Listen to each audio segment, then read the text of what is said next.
Kami awali. Assalamualaikum warahmatullahi wabarakatuh. Selamat pagi, salam sejahtera bagi kita semua. Sebelumnya, perkenalkan, nama saya Zahra Komarsia Putri. Nama saya Idiwa Madirangga Ditya Mugendra. Nama saya Tata Syarif. Nama saya Irma Putri Wulandari. Sebelumnya, kami berterima kasih kepada Ibu Fadila SPD MPD yang telah memberikan kesempatan bagi kelompok kami untuk menyampaikan hasil diskusi kami dengan materi yang berjudul konsep dasar biologi. Baik, materi yang pertama akan disampaikan oleh rekan saya. Ya usah anjir. Menghilang aja biar dia jadi part-part gitu loh. Jadi part pertama dia jelasin. Oh iya, itu intinya masuk. Enggak apa-apa kan dipotong, biar dipotong terus. Dia dicatat, guys. Yang mau kenalin dulu ini nggak? Enggak. Jadi di sini saya akan menjelaskan tentang sejarah biologi. Biologi itu berasal dari kata bios yang artinya kehidupan dan logos yang artinya ilmu pengetahuan. Jadi secara garis besar biologi itu merupakan ilmu pengetahuan yang mempelajari tentang kehidupan. Menurut Yusuf Abdul Aziz pada 2023, ilmu biologi merupakan ilmu yang mempelajari semua tentang makhluk hidup, baik dengan hubungan dengan makhluk hidup lainnya maupun dengan makhluk yang tidak hidup. Manfaat mempelajari biologi. Manfaat mempelajari ilmu biologi antara lain yang pertama yaitu memahami diri dan fenomena kehidupan. Karena manusia itu selalu berpikir dan belajar, maka ilmu biologi merupakan ilmu yang mempelajari tentang kehidupan manusia, baik dari tentang kehidupan asal mula manusia maupun tentang asal mula kehidupan makhluk hidup lain. Yang kedua yaitu meningkatkan kesejahteraan dan kualitas hidup. Seperti yang kita tahu, ilmu biologi itu sangat berpengaruh terutama di akhir abad ini. Seperti contohnya yang terbaru yaitu tentang ditemukannya vaksin COVID-19 yang bisa menyelamatkan umat manusia yang jumlahnya sangat banyak. Yang ketiga, menjaga lingkungan. Ilmu biologi juga memiliki fungsi yaitu untuk mempelajari zat-zat yang ada di bumi ini dan juga reaksi zat-zat yang ada di bumi terhadap lingkungan sekitar. Yang keempat, mengenal struktur dan fungsi organ dan sistem organ. Ilmu biologi mempelajari tentang struktur dan anatomi fungsi organ manusia seperti yang diterapkan pada ilmu kedokteran dan farmasi. Dan yang kelima yaitu mengembangkan ilmu pengetahuan. Ilmu biologi juga bisa digunakan untuk mengembangkan ilmu pengetahuan. Selain keempat poin tadi, sebenarnya ilmu biologi memiliki banyak manfaat yang lain-lainnya.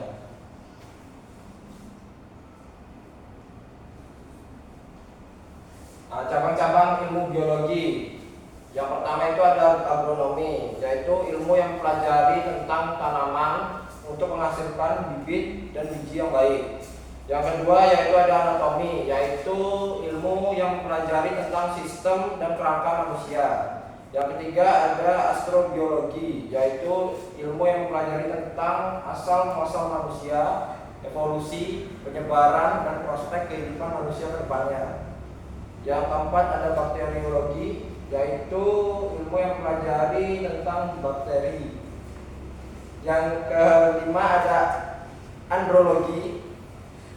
Ya, di nomor 3 itu poinnya andrologi, yaitu ilmu yang mempelajari tentang sistem reproduksi baik pada manusia, baik pada wanita maupun pria. Yang keenam ada bioinformatika, yaitu ilmu yang mempelajari tentang teknologi kehidupan dan DNA pada manusia. Yang ketujuh biologi evolusioner, yaitu ilmu yang mempelajari tentang asal usul keturunan dan makhluk hidup yang lain. Yang kedelapan ada biologi kelautan. Biologi kelautan yaitu biologi yang mempelajari tentang sistem flora dan fauna yang ada di laut. Dan yang lain-lainnya.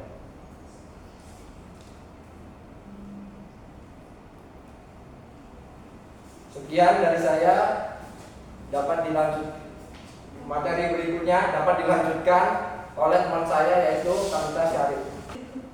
Jadi sekarang saya akan menjelaskan materi tentang teori asal-usul kehidupan.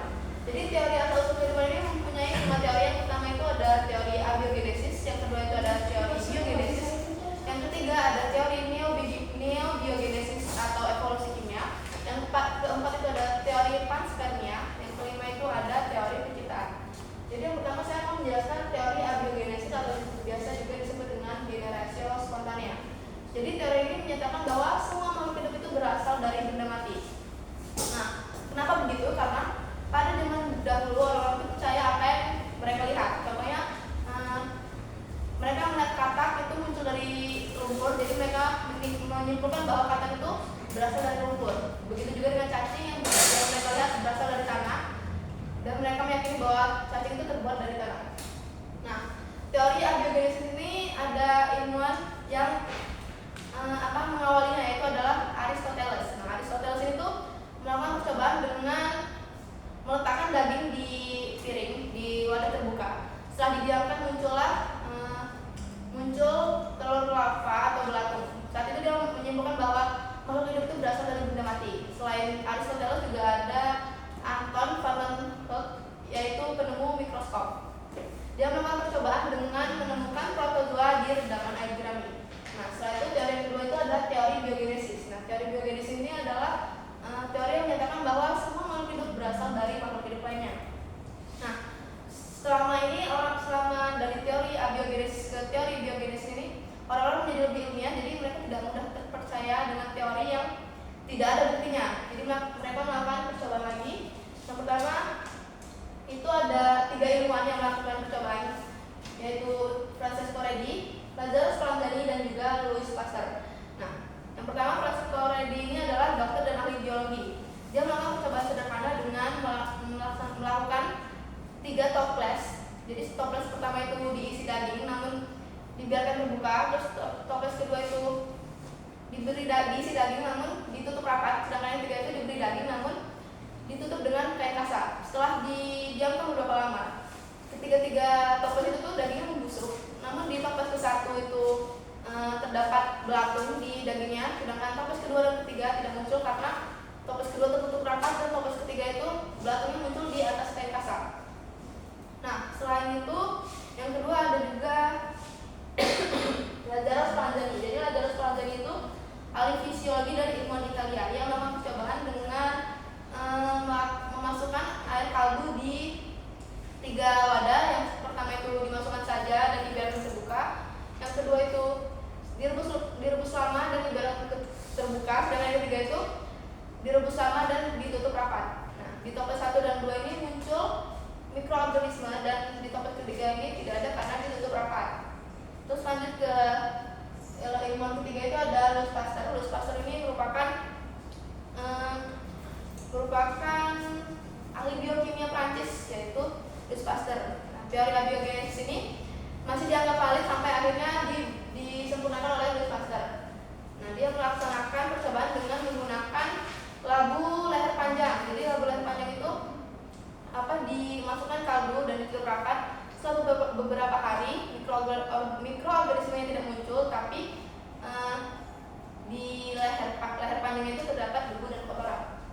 Nah, dari Louis Pasteur ini memecahlah teori abiogenesis menjadi 3 teori baru. Yang pertama itu ada omne vivum ex ovo, yang berarti makhluk hidup berasal dari telur. Terus ada omne ovum ex vivo, telur berasal dari makhluk hidup. Dan ketiga itu ada omne vivum ex vivo, berarti makhluk hidup berasal dari makhluk hidup lainnya. Nah, yang ketiga ini ada teori neobiogenesis atau teori evolusi kimia. Nah, teori itu menyatakan bahwa makhluk hidup itu berasal dari senyawa organik. Nah, teori itu berasal dari hipotesis Oparin dan Haldane pada tahun 1920. Keduanya berpendapat bahwa banyak molekul sederhana yang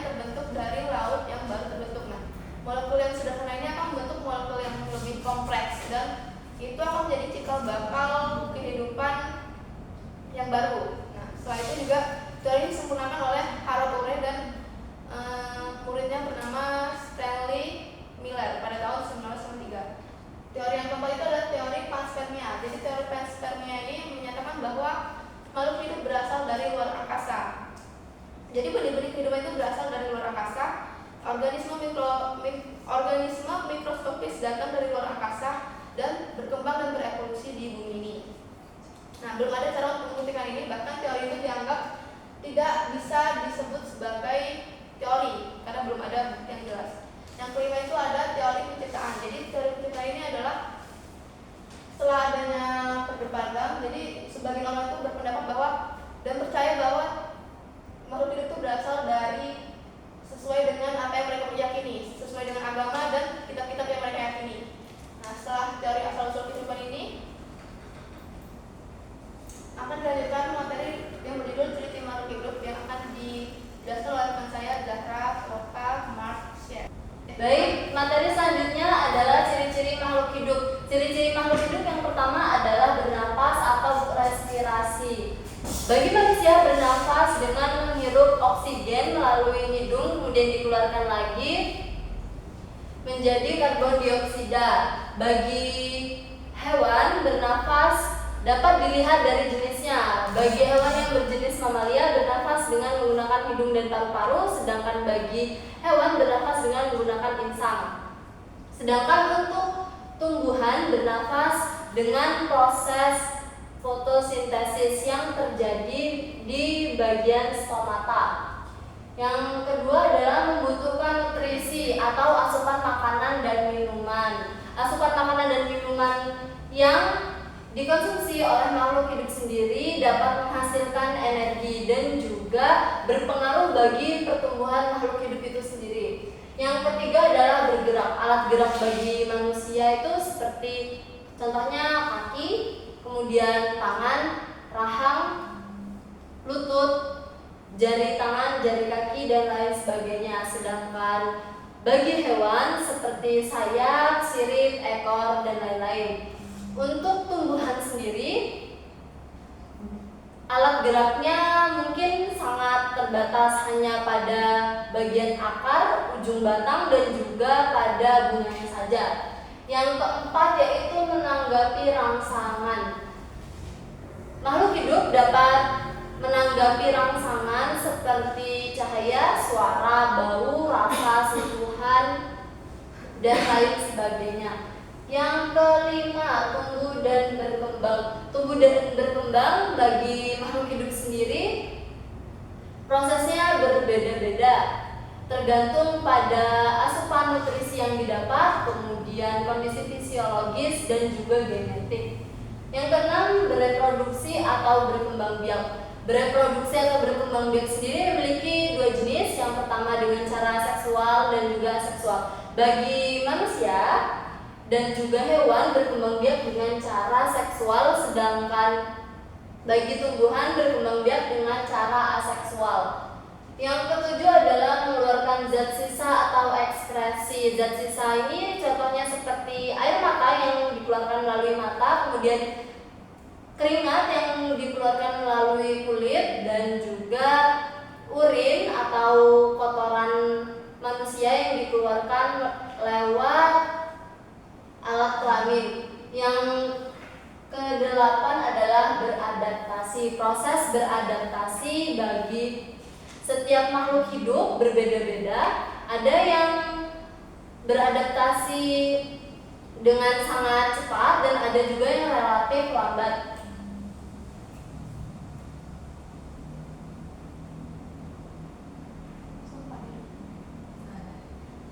Yang kesembilan yaitu regulasi. Regulasi ini merupakan sistem di dalam tubuh yang mengkoordinir semua kegiatan yang ada di dalam tubuh. Contohnya seperti sistem saraf, sistem hormon, dan juga sistem indera. Materi yang selanjutnya akan disampaikan oleh saya dan juga rekan saya. Baik, di sini saya dan rekan saya Zahra akan menjelaskan mengenai organisasi makhluk hidup. Jadi biologi itu membahas tentang suatu sistem organisasi kehidupan, di mana sistem organisasi kehidupan itu adalah tingkatan dari yang terkecil ataupun sederhana sampai ke tingkatan yang besar dan kompleks.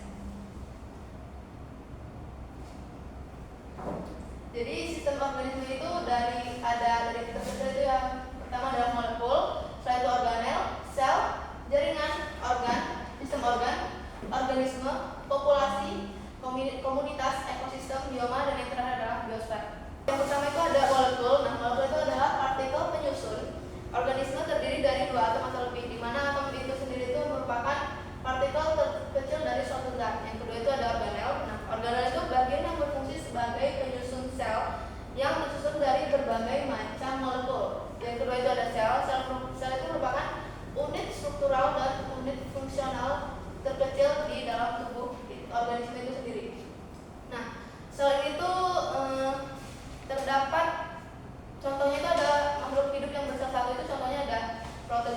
bakteri, dan algae. Sedangkan makhluk hidup yang bersel banyak itu ada tumbuhan dan hewan. Yang ketiga itu ada jaring. Yang keempat itu ada jaringan. Jaringan itu adalah sekumpulan sel yang mempunyai bentuk serta fungsi yang sama.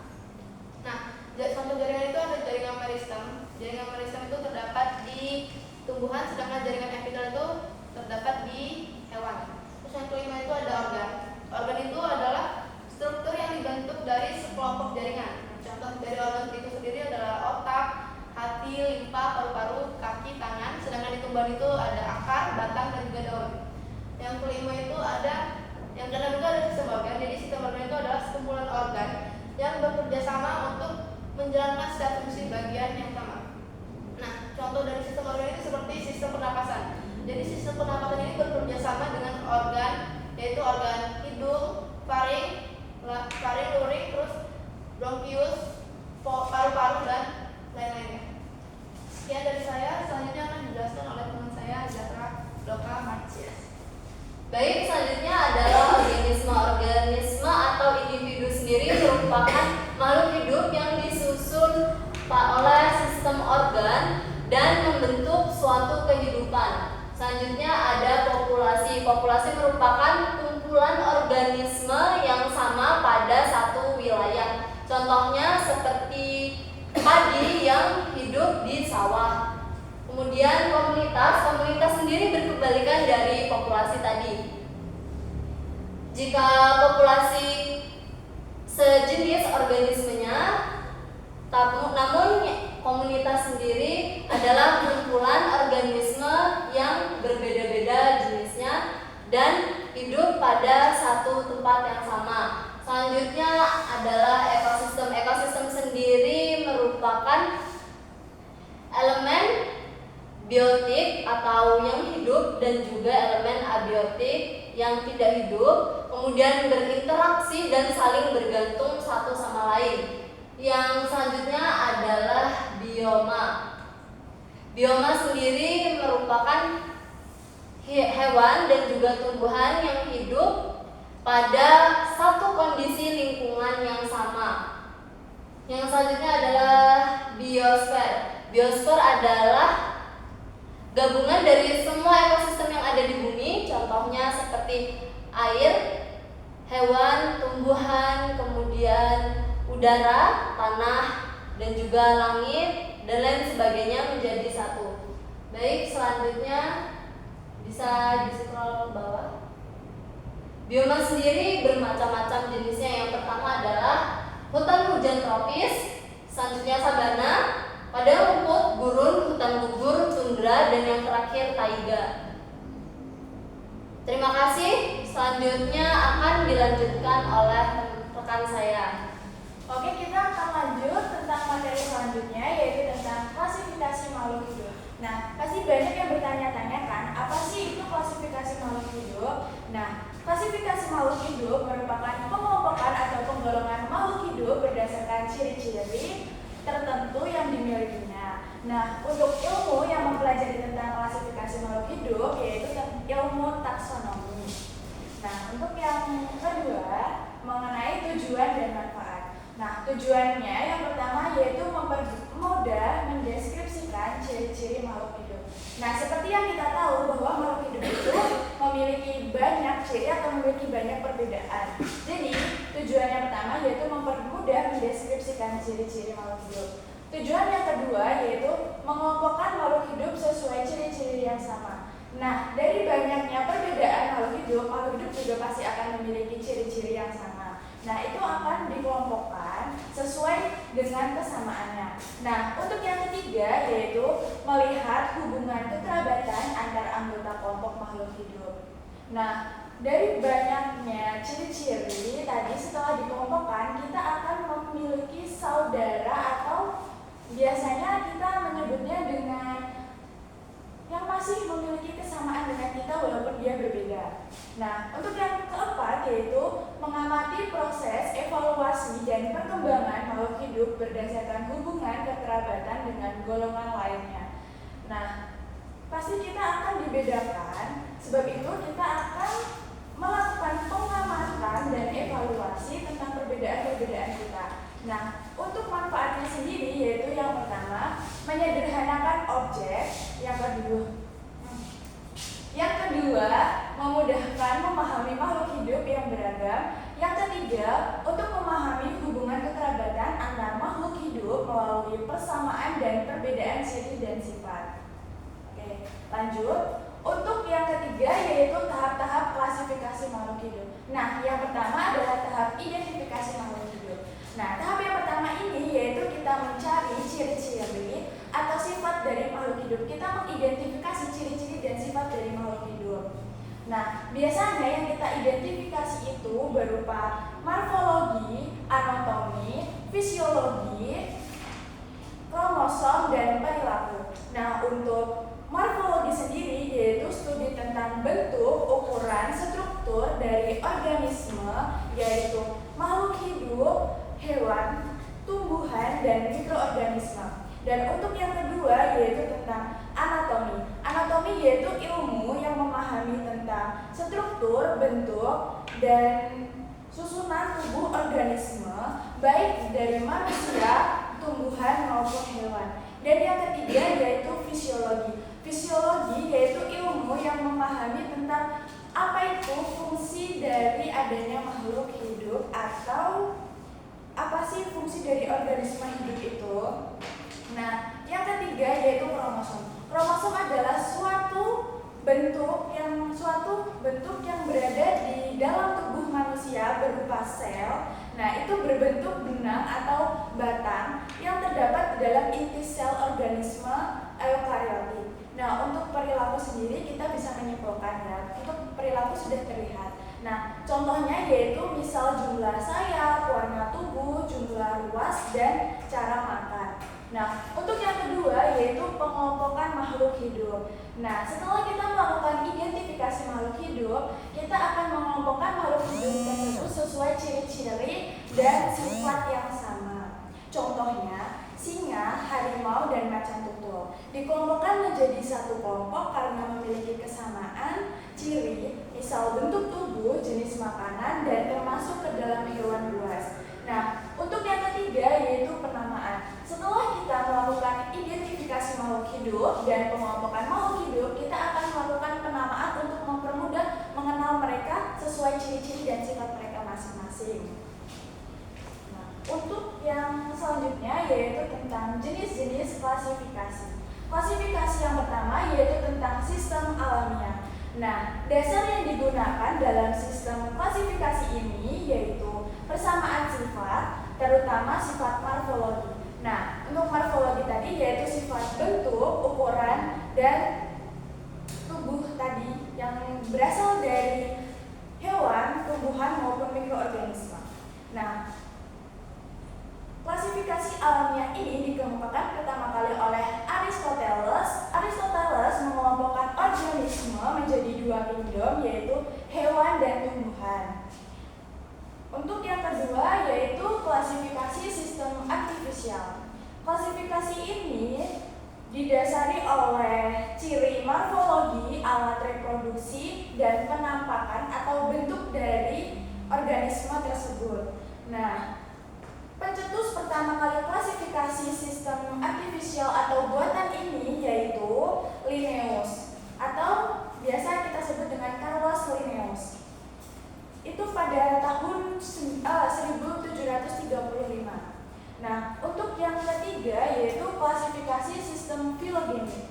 Klasifikasi ini berdasarkan dengan garis evolusi atau sifat perkembangan genetik organisme sejak sel pertama hingga menjadi bentuk organisme dewasa atau dari yang pertama muncul hingga saat ini berada di muka bumi. Dan untuk yang terakhir atau yang keempat yaitu klasifikasi sistem modern. Nah, klasifikasi ini dibuat berdasarkan hubungan kekerabatan organisme atau filogenik, ciri-ciri gen atau kromosom serta ciri-ciri biokimia. Oke, lanjut. Oke, ini adalah sejarah singkat tentang perkembangan sistem klasifikasi.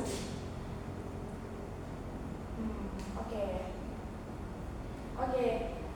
Ending dari semua sejarah itu kita akhirnya mengenal 5 sistem klasifikasi